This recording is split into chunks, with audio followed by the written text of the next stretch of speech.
Okay, so if we come back to our little map here, it's pretty straightforward. The consumption approach to poverty is a single indicator approach. It only wants to look at consumption, what people are actually spending.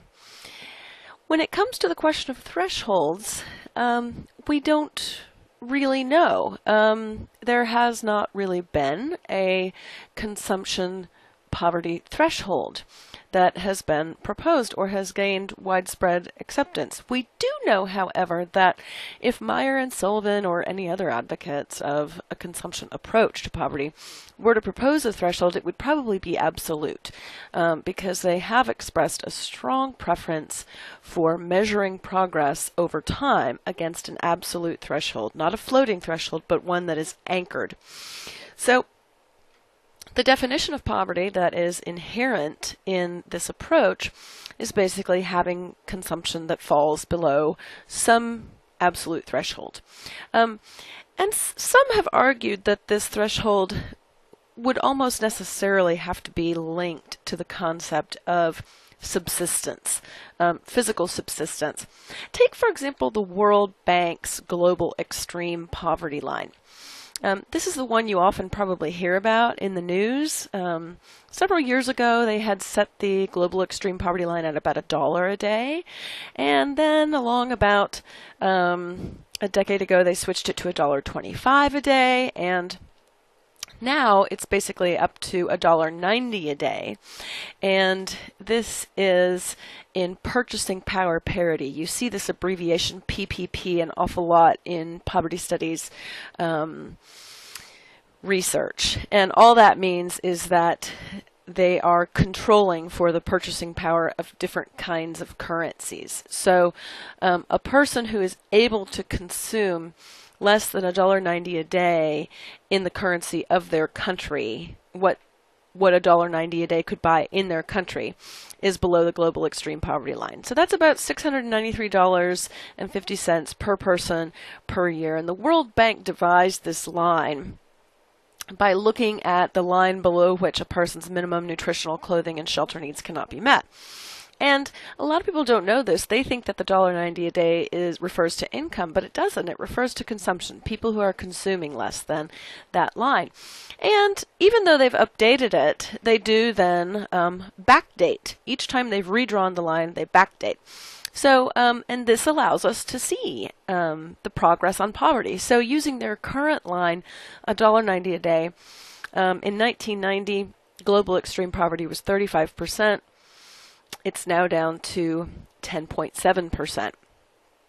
1.8 billion people were beneath that line in 1990, and now 767 people.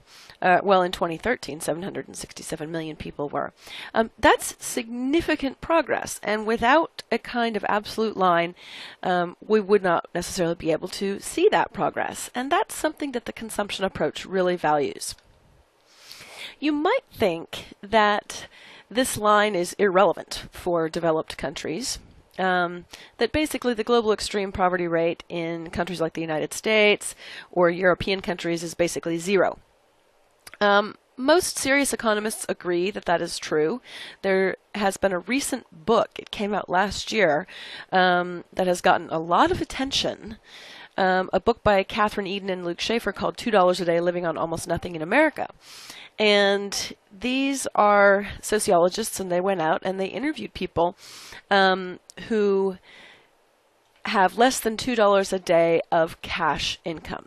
And these two researchers conclude that there are about a 1.5 million households who actually have cash available to them that totals less than $2 per person per year. That's about $730 per person per year.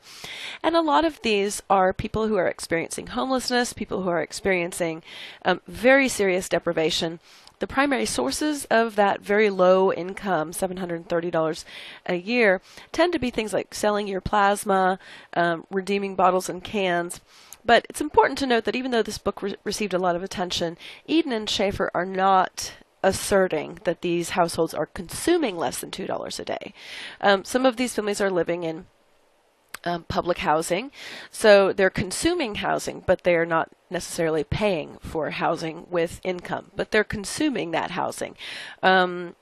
SNAP, if you have SNAP dollars, they would be consuming food even though they wouldn't have cash income. So there is, in many of the families that they study, the presence of some non-cash resources. If you're interested in reading profiles of some of the people in the United States who have cash income of less than $2 a day, they have a great little blog here, and you can feel free to go over there and check it out. So just to summarize, the consumption approach to poverty is a single indicator approach, and it's an approach that's more theoretical. It asserts that what people are actually consuming is a better indicator of their level of advantage or disadvantage than their income. And the consumption approach is not yet, at least, a measure of poverty within the United States. The World Bank's global extreme poverty line is a measure of global poverty. But the reason it's not yet a measure of poverty is because there really isn't any consensus on what an appropriate threshold would be. But we do know that the approach as a whole values absoluteness in assessing progress over time in poverty reduction.